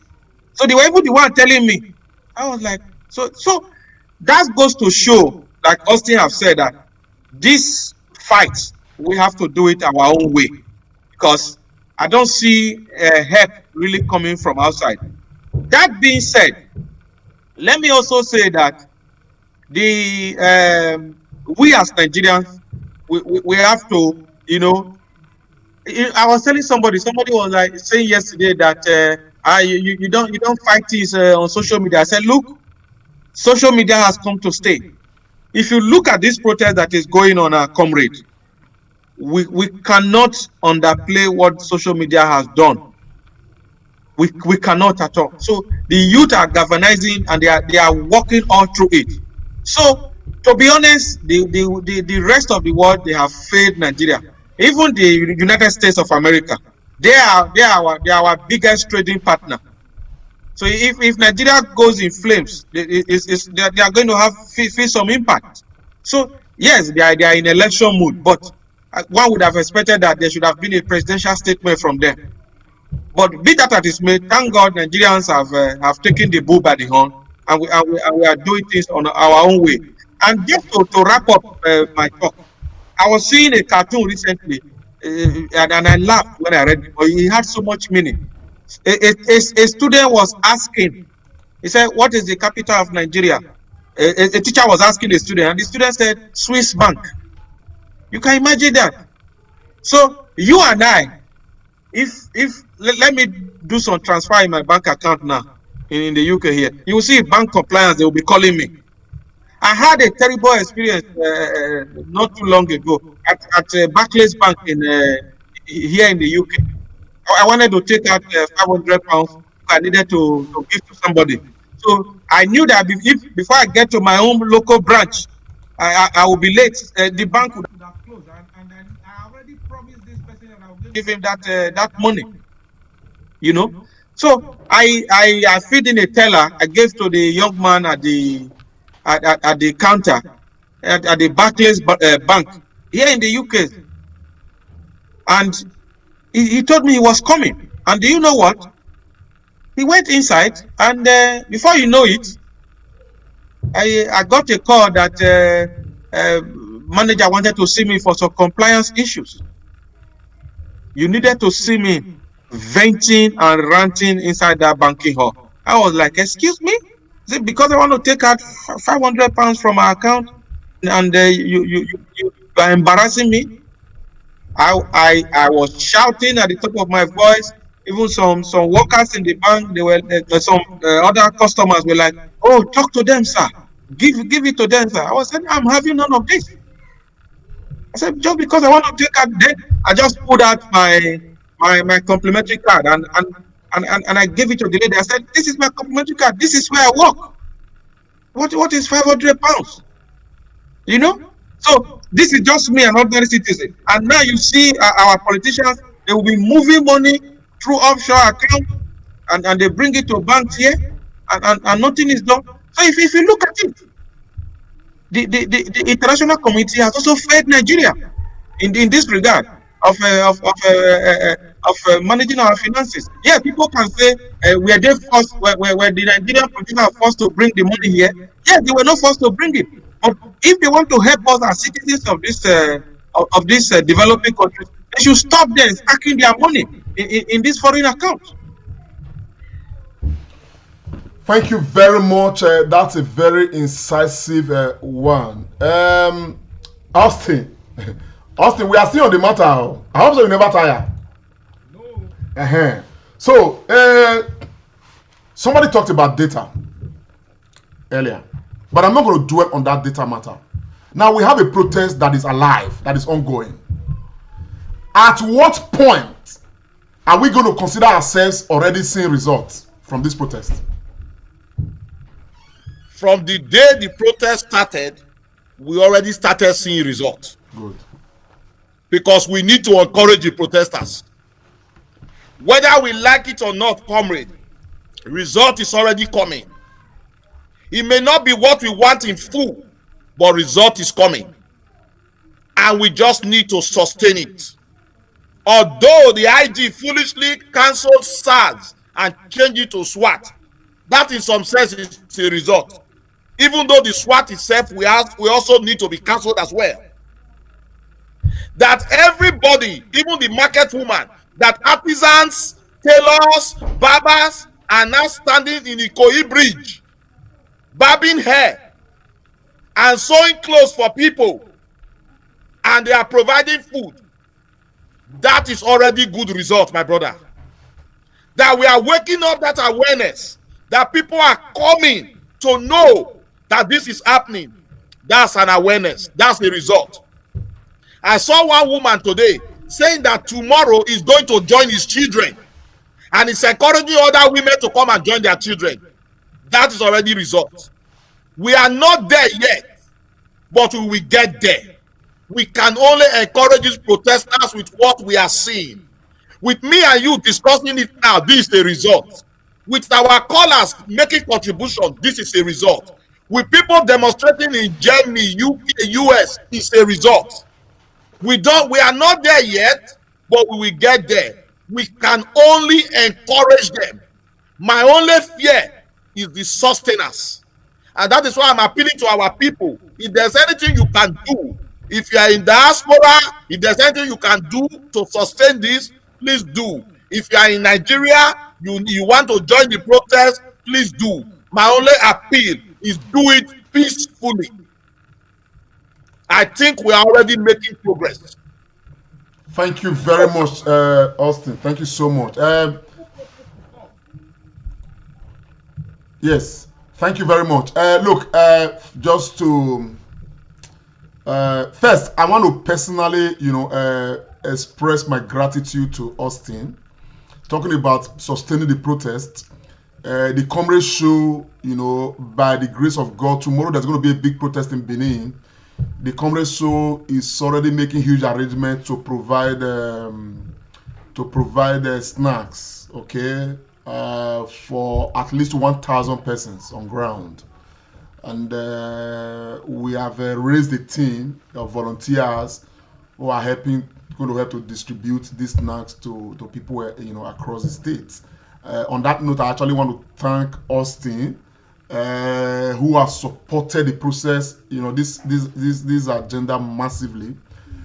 So it's going to be courtesy the Comrade show. So we're going to have people on ground. Hopefully, we are going to be broadcasting part of the protest in Benin tomorrow live on Facebook, as it were, and all that. So I think I actually didn't plan to talk about this today, but based on what he's saying, for those of us in the diaspora, if there's anything that we can do, okay, it must not be channeled through anybody. And if you wish to equally channel through anybody, okay, fine and good. But to keep the momentum on, you understand, to keep the guys encouraged, we talk about these things regularly, not because of anything more, but because we support the process. And when our guys on ground understand and know that those in diaspora are supporting them, they are more encouraged, as a matter of fact. And if you, from your own angle, you come from wherever you come from, Ondo State, Edo State, in your own environment, you find out about the youth in your area. What are they doing? They are part of this protest. Oh, you want to support? You get something. It may not be next to nothing. To just encourage people, encourage them to ensure that they are not violent. Okay, encourage them to have some refreshment, something to give them energy, to give them water, and all of that. We from the Comrade show, we are already doing our bit in this, and we are going to continue with the same process. You understand what I'm saying? I spoke with Austin earlier this evening. In fact, at a go, he heard it the first time. Send me the account. I'm making some support. I didn't even expect that. We didn't talk because of that. You understand what I'm saying? And so that is the spirit. And so there's so much that those of us watching out there can do. You understand what I'm saying now, to support the guys on the ground. Support them in Abuja, in Lagos, everywhere. We are supporting them in Benin right now. You understand what I'm saying now? And by the grace of God, we are going to continue. Tomorrow we are distributing, snacks, about 1,000 by the grace of God to the guys on the ground. And we're going to keep up that momentum. And if it's something that would interest you, of course, please do not hesitate. This is very important, because if we talk about these guys, the guys on the ground, and we, for whatever reason, we are not on the ground this moment, we support. Let us support. We may not be on the ground, but let's support in other ways that we possibly can. So I just want to mention that, and to right here, right now, say a very huge thank you to Austin for what he's been doing.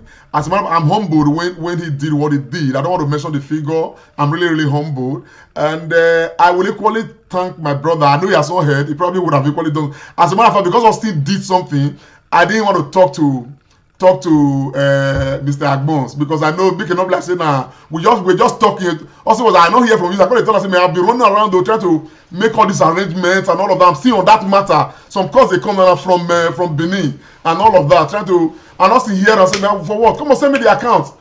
Before me just my hair just big. Say, Austin, what be all this one now? So I just say, no, I won't talk to Agbons, because Agbons, I want to thank you to what you did for the Ondo State live broadcast.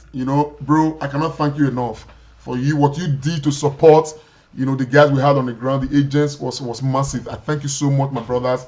We have become brothers at arms. Nigeria must move forward, though, either the devil likes it or not. So that's where we are. Now, moving forward, Dr. Agbons. Yes. The show is going on. What do we expect? Given the nature of the Nigerian state, So I saw a video, and this man who made that video, one doctor, something was very right. He said they are going to use too many things. They're going to use soldiers to try to dispel these protesters. They're going to use the protesters against the protesters. They're going to come in different forms that we can only succeed in getting our demands across and getting them realized if we, as protesters, sustain the momentum. Right now, we're already seeing them using protesters against protesters, using talks against protesters, killing people. Some people were killed in Benin. As a matter of fact, there's a report right now that some people had been killed today in Lagos, I think, or Lagos or Abuja, and all of that. So, how do we, in view of all of this and all that we are going to expect from them? Now, they are going to deploy soldiers if they have not started deploying soldiers. You understand what I'm saying? To ensure that they disperse protesters. What do we do to get that result we want as a people? Agbons. Yeah, this is very easy. Again, our commiserations to those who have been injured or families of those who have lost their life. I think Austin has mentioned it as well. The protest should remain peaceful. It's non-violent resistance. And I must commend the Nigerian youth so far. This has been very, very peaceful, very peaceful. So, once the protests remain peaceful, hoodlums cannot hijack it. Yeah, protest begins to lose focus and purpose when it gets violent. When you see protesters maybe just attacking somebody driving his car on the road and maybe smashing shops. But so long as those things don't happen, I see this protest ending successfully and bringing about monumental changes in our country, Nigeria. So I want to praise the effort of protesters on ground, those who are supporting. We all keep supporting. Let's keep it peaceful. Let's just make our voices heard, raise the profile, continue to sensitize on social media, keep talking. Yeah. Once, like I said, if it remains peaceful, you like we always expect the state to do. They want to infiltrate the protest. But again, because this protest does not have known leadership, infiltration is going to be very difficult. Because knowing the Nigerian factor of doing things, if there were like zonal leaders, national leaders, it's just a question of, let's just go and buy them over. But because this protest, if you notice, it's just like there's no identifiable leadership. I don't think the state will be able to infiltrate it as it is. So keeping it peaceful is the major weapon to use. Keeping it peaceful. I always talk about passive resistance. Former Sister Austin, the federal government, they are used to coming up with different kind of I don't know if I would call it slogans or whatever. When IPOB members were agitating, they came up with the Operation Python dance. Now for this protest, they have come up with Operation Crocodile Smile. Unfortunately, they don't Python dance before Boko Haram. They don't Crocodile Smile before Boko Haram.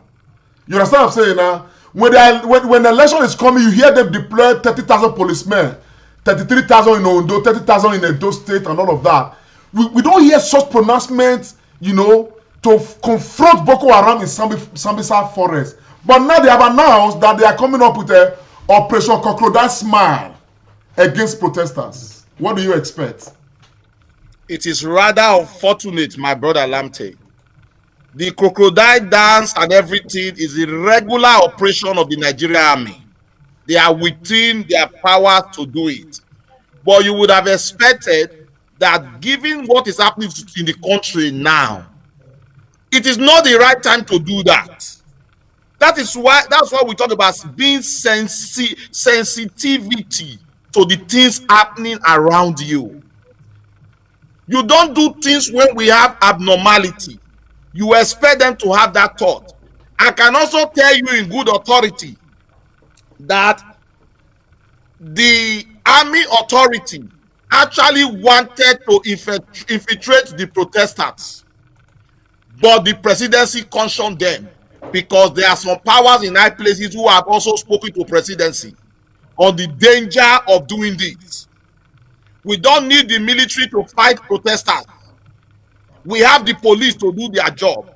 Military is mainly for warfare, and there is no warfare at the moment. And the only place where there is warfare in Nigeria is in the northeast of Nigeria, Sambisa Forest and the like. You would have expected at this time they should be thinking more to protect those areas instead of fighting peaceful protesters. Again, I want to use this opportunity to beg our protesters. Somebody sent a message today which I want to send through this medium. Everybody protesting, make sure you have green, white, green flag. No matter how small, you must hold it in your hand. It is against international norms and convention for you to shoot or maim or attack a man with a flag of a country. That shows that you are peaceful. So today in Abuja, and the police came out. The police prevented them from going. That is okay, but they should remain where they are. Let the police stay there morning and evening. The protesters are happy to stay there forever. The news will come, people will take it on social media and they will send it out. Let our youth not be provoked. Even if we are, let us not attack because they are looking for opportunity. A friend called me from the US yesterday to say that some other group came and they were attacking protesters in Lagos. So what the protesters did, some of these men are rich guys, they had their own assassin dogs. So they brought the assassin dog to the demonstration point, and that dog was helping to chase the bad guys away. So anything we can do. Now we also expect governors. If the governors are really happy or they want change, they should also deploy some form of security to protect protesters in their state. Because we can't do this with kid gloves. If we really want to do it, we have to do it very well. That again draws us back to the problem. You see, as a senator, comrade, if I'm earning that amount of money, I wouldn't want to go against you. That is the problem. They can't speak. Because if we speak truth to power to the president and to say, do the right thing, this would have been done. So I beg the protesters, I don't know where they are getting their courage from, but I think they are getting their courage because of the bad governance that we've had. Let them continue to be peaceful. Let them continue to keep their resistance so that we don't give these people the opportunity to blame us. And I must tell you, many rich Nigerians of over 60 and 70 are secretly supporting this protest. It's just that they don't want to come out yet. But I believe so long as we continue to sustain it, they would at some point come out. You cannot be a president when your country is on fire, even if it's 10 youths standing somewhere. Really, you want to find out. So I beg, I praise, I commend the youths, and I ask them to be resolute, to stay firm, and don't allow hoodlums to hijack the process. Thank you very much, pharmacist Austin Iremiran. Please, the information he has given is very important. As a protester, please, I want to appeal to you when you are protesting, get a flag. You know, if you can't get individual flags, small flags, get one Nigerian flag. A number of people can cluster around that flag and do your protest as peacefully as can possibly be. I am protesting in my own little studio here, and I can tell you that I have got my own Nigerian flag, that even if they come, you know, I am doing my own. I'm doing it as peacefully as can possibly be. But a Luther continua Victoria Asata. I want to say this one lastly to my brother Agbons. Recently, There's been this video that's been making the round. I don't want to dignify the human being by mentioning his name, but one unscrupulous human being came out. I understand that the human being is a dishonorable ambassador, and he came out to say that it is because Buhari is gentle, that is why people are protesting. That in the time of Obasanjo, we did try such nonsense, and that, insinuating that Buhari should be high-handed, in dealing with Nigerian protesters. Where do you place such ignorance, stupidity, wickedness, and foolishness from that human being, Dr. Agbons? Yeah, I think you have finished all my adjectives, so I don't know the one I will use now. That guy who made that pronouncement is so detached from reality. He's living in a dream world. He's living in the dark. He's acidic. He's toxic. He's he know well. He know well. He had no correct. Comrade Show. Wait. Comrade Lante Oriente. Live on Facebook and we have been talking about in this program, the kind of people who will not allow our country to move forward. Yeah, he can say what he likes. Even the president, President Muhammadu Buhari and his advisors, they know that they have to put on their proper thinking cap to deal with this situation. This is not look. This protest is nationwide. This is not a protest that is just taking place in Lagos and Edo. It's a nation. And when you look at the crowd and you look at the unity, so the dishonorable ambassador, like you call him, he can say what he likes. Can say, but it just goes to show that some of these our elites, they are very far from reality. He doesn't know what he's saying. He's stupid. Well, viewers, I want to thank you very much, our viewers, Nigerians across the world. We've been, it's been the Comrade Show, and of course, I've been with Dr.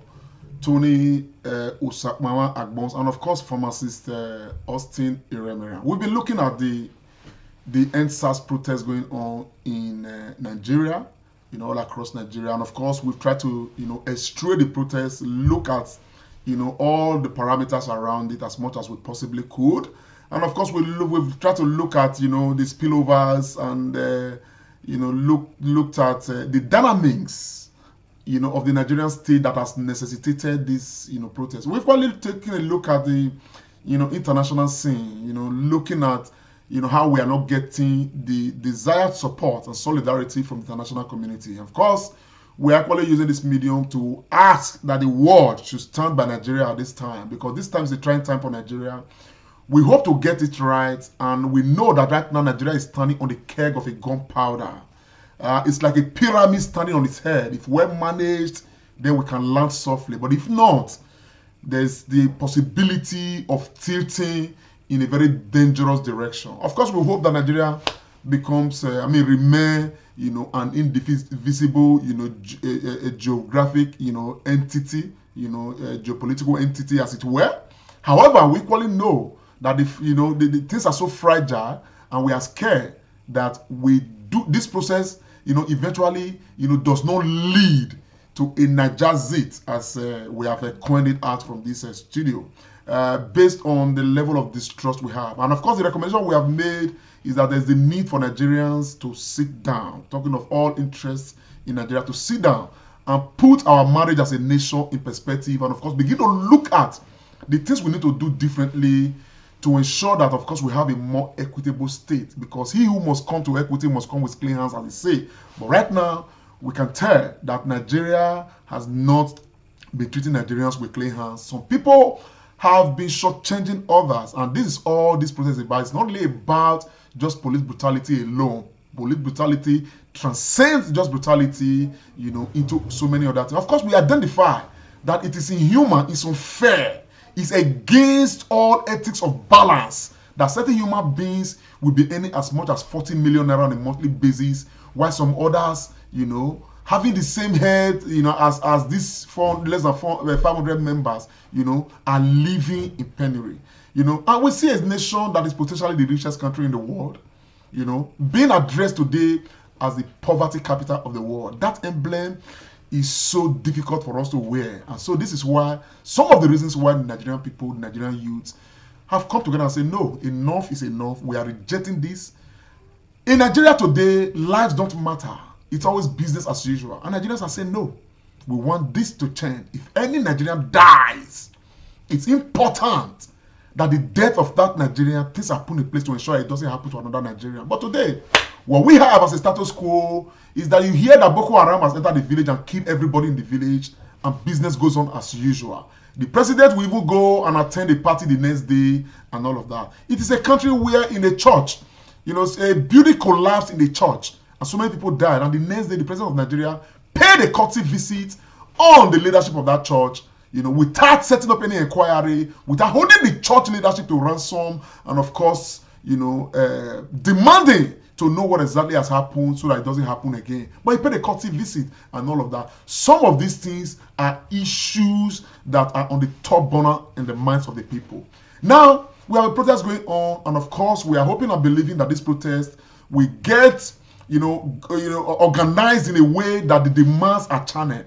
We are equally saying, though we have not discussed that here, but some of us have announced that we want a proper electoral reform in Nigeria, which will equally encompass and embrace diaspora voting, because we have so many Nigerians outside of Nigeria and yet they do not take part in the voting process. We want electoral reform to ensure that that one is taken into consideration as it were. And of course, we cannot be a federal state and not be a federal state. I've consistently maintained that, and what that means is that we want pure,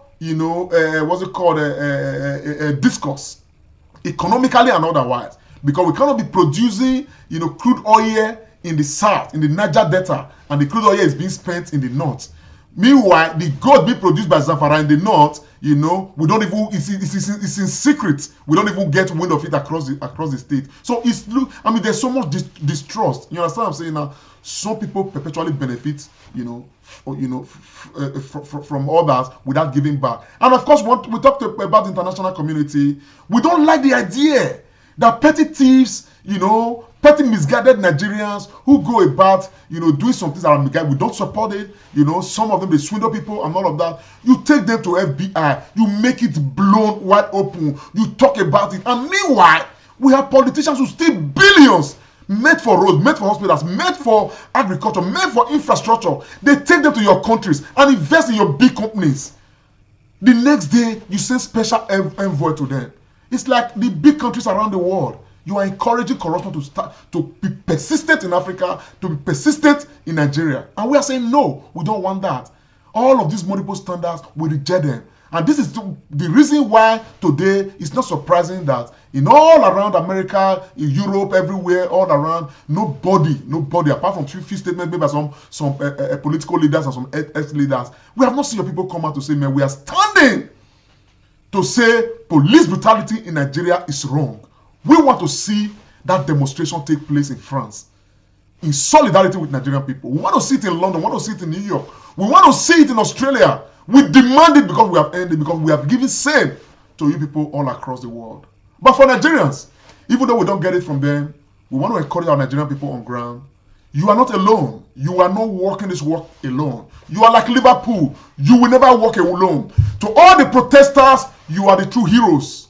To those that have lost their lives in this protest, you are the true heroes. We hail thee, we hail thee, we hail thee. This is the Comrade Show. My name is Comrade Lamte Oriahi. Dr. Agbons, your last word to the people. Yeah, for the program. Hailings to all Nigerian youths. We love you all. Let's keep the struggle going. Thank you so much. Pharmacist Austin Remira. Fellow Nigerians, it's been a long evening. Thank you for staying with us. God bless you. Our protesters, please remain resolute, peaceful, and determined. Thank you.